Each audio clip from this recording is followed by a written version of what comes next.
Yes.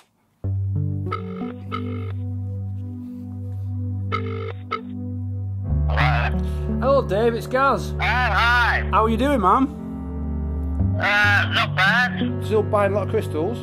I don't buy so many now because I've got an extra, but I'm still holding them. Yeah, I've got one in each hand now. Have you? Nice. I was remember that wonderful walk we had in Lewis. It was worth doing that, wasn't it? It was worth doing. In fact, Dave, that's part of the reason why I'm calling you. If you think you might have the time to come down to Brighton for a weekend and a camera and some audio recording stuff, and then just hang out for a weekend. Yeah, that would be fine. But give me a ring when you're here, then we'll see when we can fit in to do it. Okay, mate.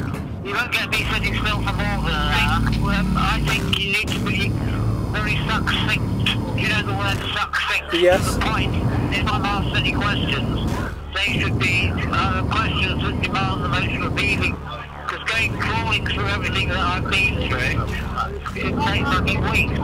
Phil will be there and he suffers with paranoid schizophrenia, so sometimes he can be a bit funny with people around. When are you coming down? Friday morning?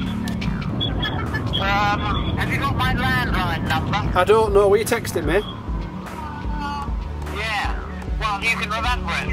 I can't. Good. Wait a minute. Let me see if I've got a pen. Write it on a carve it into a tree. Right, I'll do that. I'm gonna etch it into stone. All right. I'll speak to you on Thursday. Speak to you then, Dave. Take care, mate. See you later. Bye. Bye.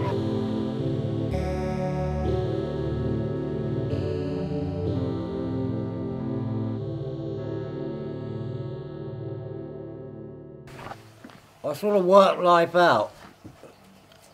When we're born into the world of the five senses, which immediately captivate. Well, first of all, we've got to learn how to work our bodies. Yeah. And then we're completely absorbed by what spiritual people call the world of the five senses, but mainly seeing and hearing. Yeah. And that completely absorbs us. We dream about it, we become full of desires for it, and likes and dislikes. Basically, this world, just like when you're seeing a good film at the cinema, completely absorbs our attention, so we forget any idea of where we come from. And the idea that we come from within just seems impossible.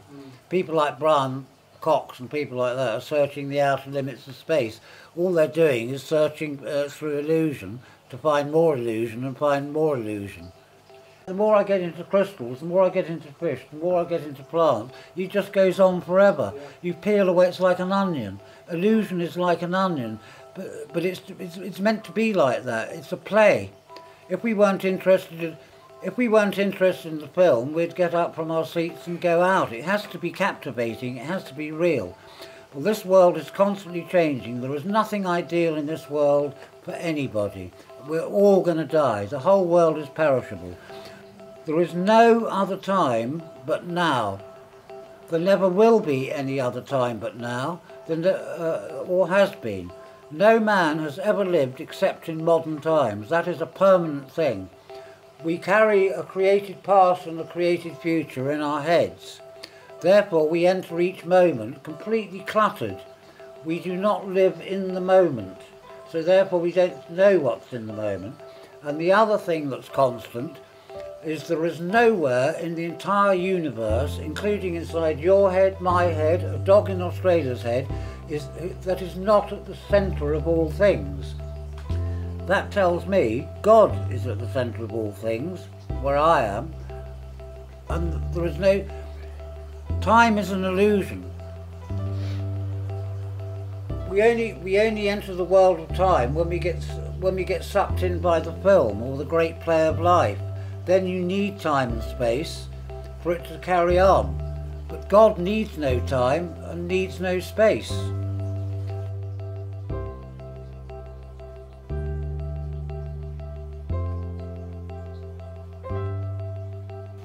My father died when my Scottish father died when I was 11, and I was brought up a strict Roman Catholic, Scottish. As soon as he died, I turned into an atheist overnight. And I was an atheist until I used to book, I was a working atheist, so I used to book up and have appointments with priests at the Brompton Oratory in the High Church to discuss why you needed to have God in your life. I was a working atheist. I thought there was no need for God or anything like that. And then when I was about 21, Zen Buddhism was very popular, and I wanted to know about it. So a friend of mine lent me a little book, and there was a line in it that said, "Attachment brings suffering." When I read that line, "Attachment brings suffering," it sparked off something within me where I knew that the answer to everything wasn't out there in the world, it was in here. Well, as you know, I had a rough childhood. So right from the very beginning, I knew that being born is fatal. I knew that as happy as I made my life, whatever, I was going to die. Basically, I saw the impermanence of existence, and how people and all around me, people were totally absorbed with it. And I used to think, why can't they see this? We're in an unsafe. There's nothing ideal in this world. Why can't they see what I see? And try and find a way out, and nobody was interested. Everybody was so sucked into their little lives and what was going on in their heads, nobody could see it. Eventually I found people who were like-minded, and I started going to Tibetan monasteries and mixing with monks and stuff like that. I was obsessed with spirituality. I would only think spiritual thoughts to the point where I nearly went balmy. But I didn't go inside when I first meditated. No, it took LSD to do that. My first acid trip. And some good trips back in the day. I didn't take that many. I didn't need to, because each one was so fulfilling in itself. I didn't really need to. But later on, as you know, I became an addict and all that. And I had a sort of crystal moment when I had a magic crystal moment. Well, what happened was, you know, I meditate. Yes, I do, yeah. What happened was I'd had a bad car accident and my body was all smashed up, and they said I'd never work again. And also I had mental problems. Yeah, I could feel this terrible depression coming on, and I've had a lot of depression in my life, and I thought being depressed is being depressing. I don't fancy this. I thought there must be a way out somewhere, and I remembered I'd learnt to meditate when I was young. So I sat down on this bed and I was sucked in September, and I was doing 18 hours a day until a week before Christmas. Meditation, 18 hours meditation? Yeah, and I was travelling around all these beautiful places inside, and right at the end I was in such a beautiful high place I didn't want to come back to my body, so I thought I'll leave the body to rot and stay in this place. I thought, how can I get in here without being noticed? And I thought, I know, I'll turn myself into a spiritual sugar lump and I'll melt into this heaven that I was in. And I was spotted and sent back. And then I entered the meditation because I had to get earthbound because of family, Christmas cards and all that crap. My mum nearly died. I took so long to come out, my mum nearly died. What happened was, at the hour of my birth, I stuck my head out and my old man gave me a clump, so I went back in again. But it caused me all sorts of, he was very violent. Right. And I was abused as a child basically for the first 7 years. After that, my whole spirit started to shine through. And I thought, right, if he wants to kill me, I'm going to kill him. So I used to start getting in as many fights as I possibly could, so that because my old man was tough. He was a Marine commando. But unfortunately, I come from a crazy Scottish clan that were outlaws, the McGregors. Apparently, I'm related to Rob Roy. But my clan was, we were all cattle thieves, and my grandfather killed somebody. Most of my Scottish family were all seamen. I've got it going back to 1750. They were all seamen. You've got your family tree? On the Scottish side, yeah. My mother's side is where brains come from. If I've got any brains, they were all professors of languages, professors of music and all this, that and the other. And artists and writers and cartoonists and... But the wild side, although my father was a very gifted violinist, at the age of 7 he was sent to the Royal College of Music because he was so gifted on the violin. Did he follow that? Did he carry on with that? Oh yeah, my mother smashed one over his head once. It was worth thousands. His father, my grandfather, was known to have a terrible temper. Right. Even as a kid. Oh, don't upset Granddad. He's Right. well, he'd kill somebody. He killed somebody. He was a sea captain. He killed one of the crew in a temper. And there used to be a town in the Midlands, which was a Scottish town. It was a steel town. It was called Corby. It's in Northamptonshire.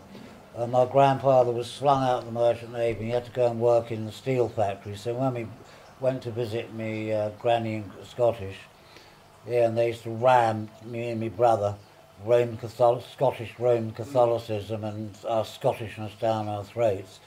But our clan was outlawed, so various McGregors became Mr. and Mrs. White and moved to the west side of Scotland. Others became Mr. and Mrs. Black. That's why there's a lot of whites and blacks up in Scotland.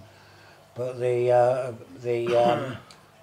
this might be me making it up, but the staunch ones, the rebel ones, call themselves Red, meaning red. Our clan colour is red, meaning fire.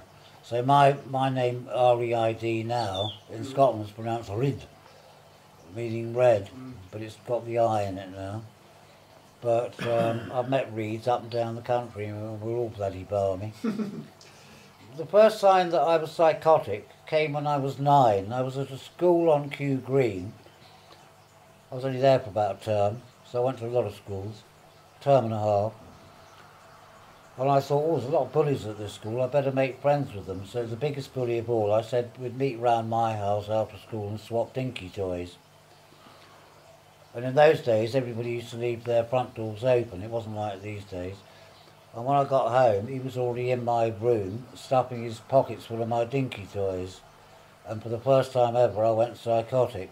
And all I can remember, there was blood everywhere, and I was chasing him down a track by the Thames, whacking him on the back of the head with blood coming out, with him throwing dinky toys out of his pocket as quickly as possible.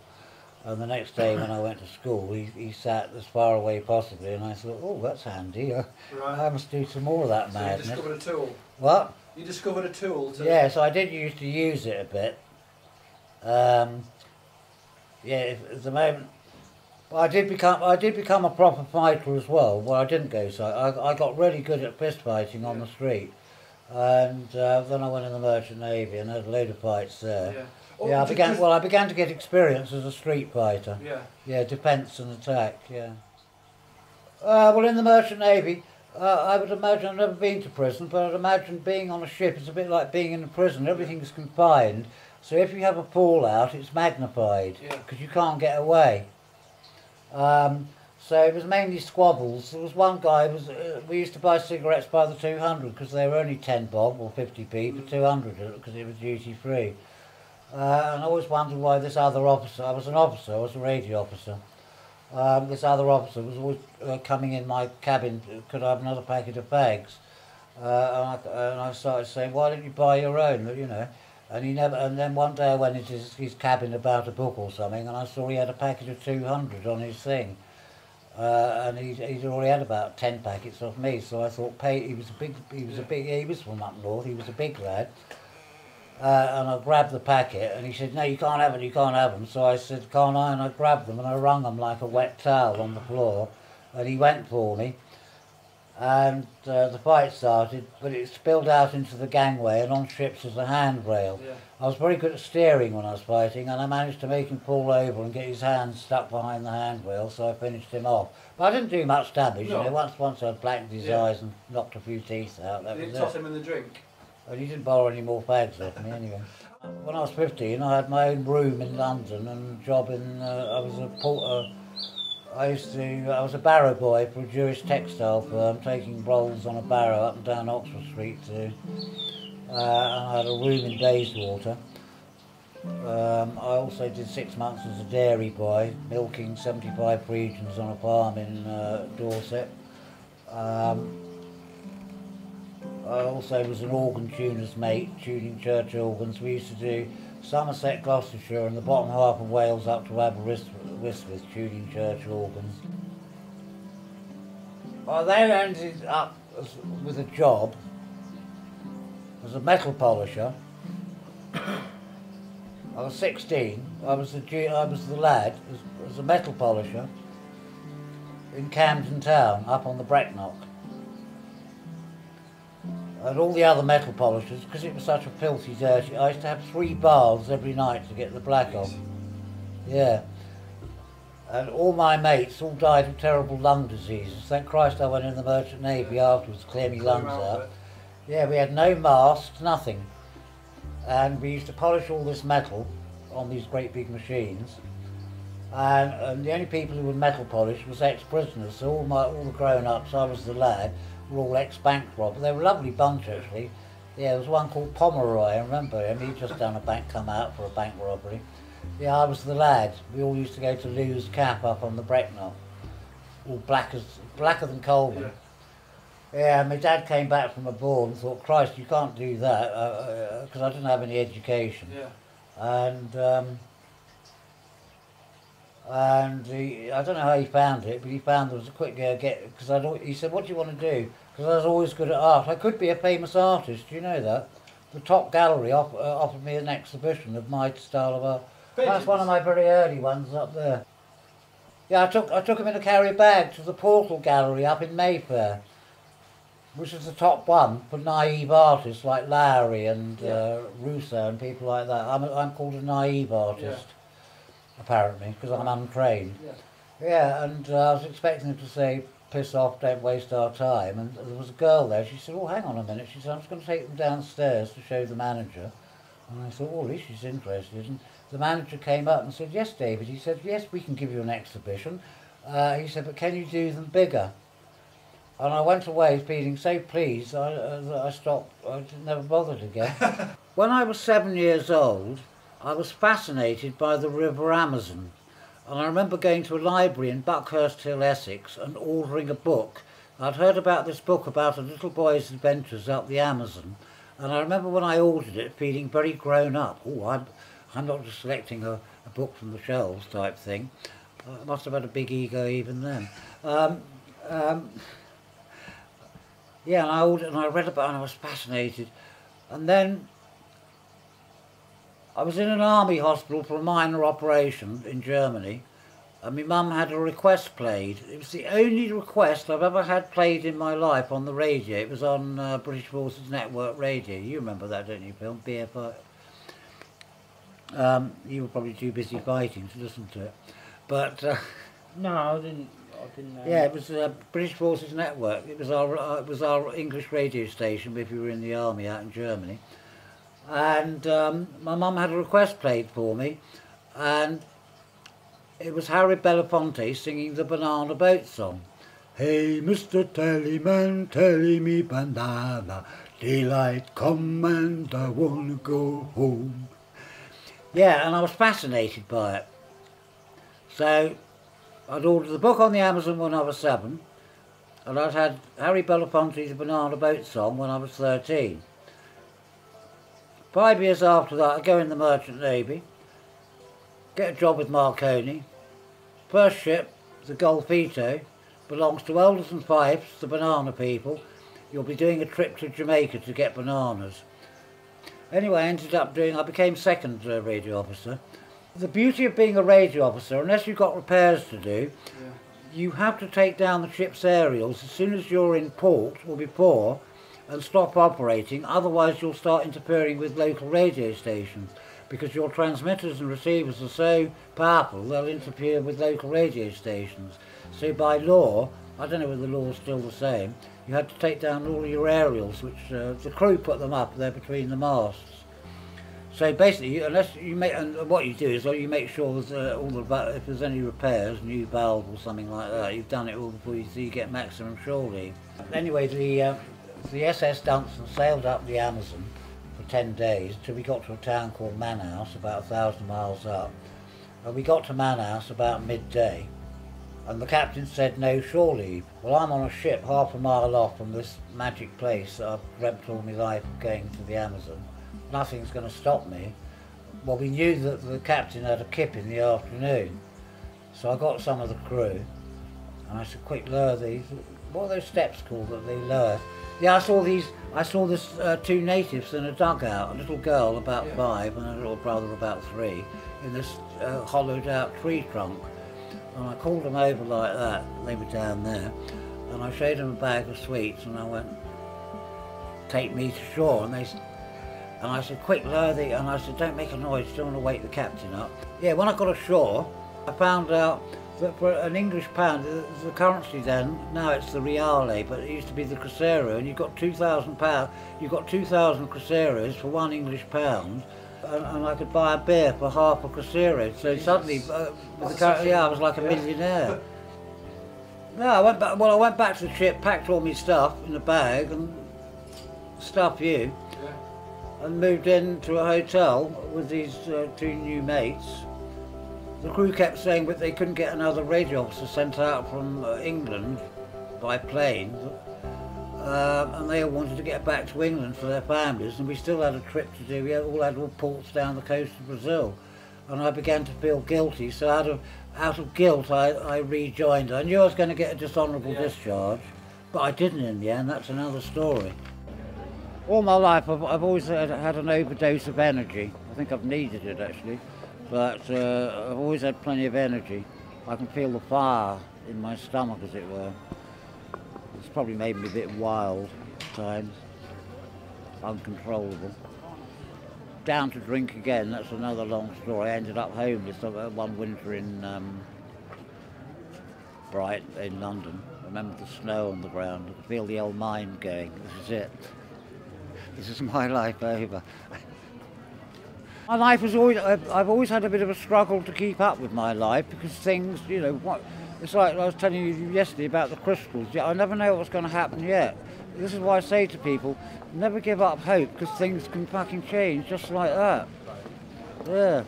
And a decision you make in a second can affect the next 10 years of your life. I bet we've all got examples of that. In the early days I worked on Captain Scarlet and Thunderbirds out at AP Film Slough. Yeah, I worked on the special effects stage, rolling the skies with rockets on strings. Yeah, we used to employ puffers. Their job was to, if you could see a bit of string against the blue sky, a bit of blue on that, you can see a bit of sky. Yeah, I once worked on a film in the 60s. I was a hippie. And we were making a film about the man who invented Identikit. It's where, did he have a nose like this? Yeah. Right. Did he have? Yeah. They were little pictures we put together to look like the villain, or in the case of my wife, the villainess. But anyway, I don't know why. I was assistant cameraman, and a mate of mine was a cameraman, and it was in one of those government offices right opposite Downing Street in Whitehall. Yeah, we were on the first or second floor, and I had the camera set up, and the cameraman Aubrey was busy with these sparks, arranging the lamps to do this interview. And there was nothing for me to do, and I remember they had high government-like windowsills looking down on Whitehall, and I thought, well, I've got nothing to do, I may as well skin up. So I rolled up. Oh, and I was talking to the bloke we were going to interview. He was an old bloke. And whilst I was rolling this joint. Anyway, I lit the joint, I was chatting away to him. And I said, oh, by the way, what's your part in this film? And he said, oh, I'm the head of Scotland Yard drug squad. And I thought, fuck, I'm smoking a joint. And I thought, well, I'll just carry on as normal.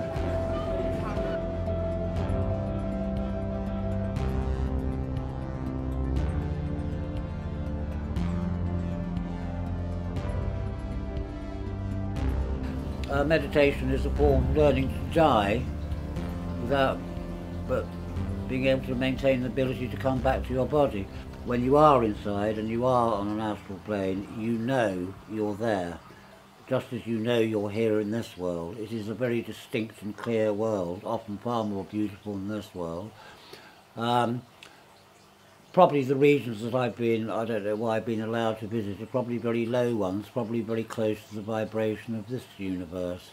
I'm told in the true astral sky, not the sub-astrals where most of us go when we die, in the true astral sky, when you on the true astral world, when you look in the astral sky, you can see thousands of universes, some forming, some finishing, like balls in the sky. Yeah.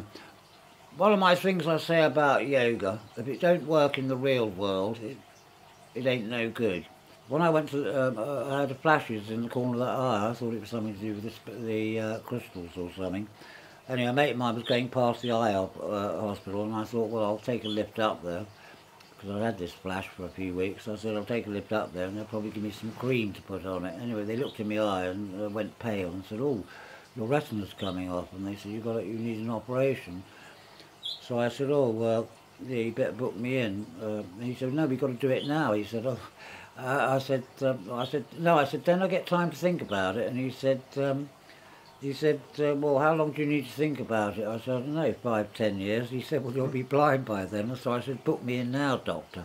So the next thing, I'm upstairs in a hospital gown waiting for the bloody... Now, I've always had complete terror of people operating on the back of my eyes. Anyway, for the first 2 hours before the operation, you're in a ward. I was by myself, actually, with this silly gown on. And I was well practiced. It was much nearer the time in meditation. So I thought, why am I getting excited? Calm down. You're not having an operation now. It's not for 2 hours. Calm down. So I calmed myself down and became centred.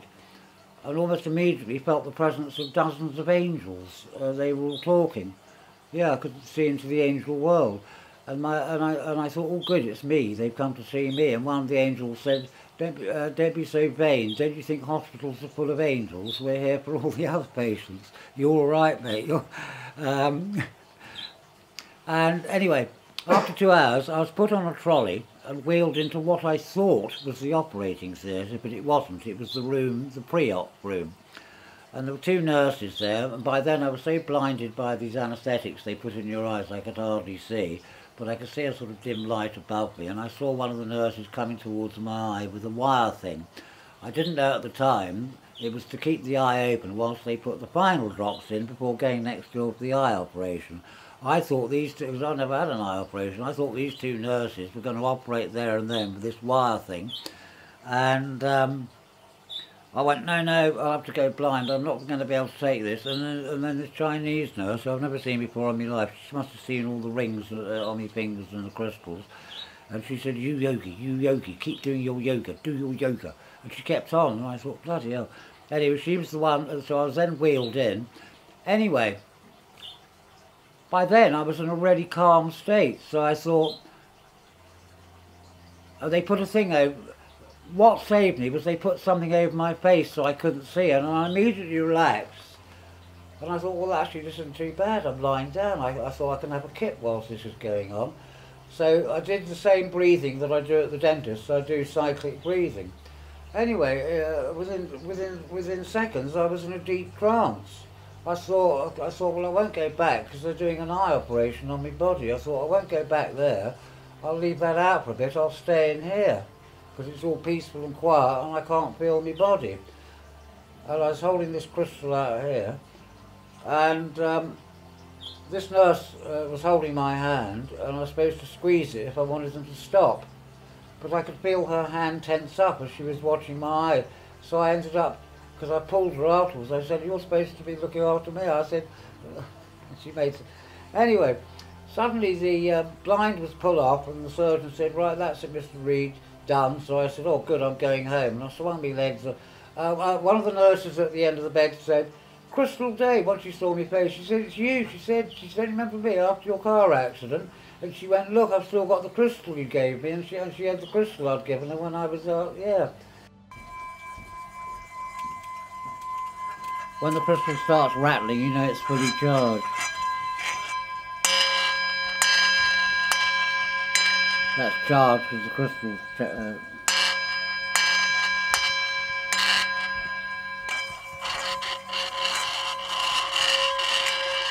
When you put crystals amongst other crystals, like in this cabinet, because they all sing their different songs, they charge each other up.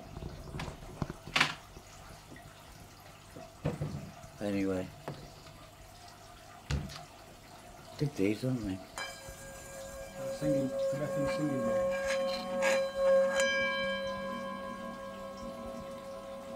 Well, the reason I got this in my hand is because about, I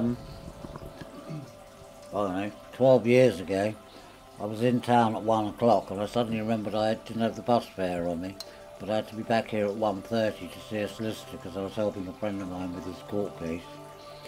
So I walked at full speed from the Grana Bar back to here. But I was walking down the London road and I was holding a crystal in each hand, so I was under the influence of crystals walking home past. And I found my body suddenly veer off, go into a second-hand shop, right to the very back of it. I picked this up, took it to the counter, I didn't know what I had in my hand. And I said, I'll have this, how much is it? And he said, oh, 50p. I said, what is it? And he said, I don't know. He said, I think it's a Tibetan singing bowl. So that was just guided off the street, do you know what I mean? I'll tell you 1,000 stories like that.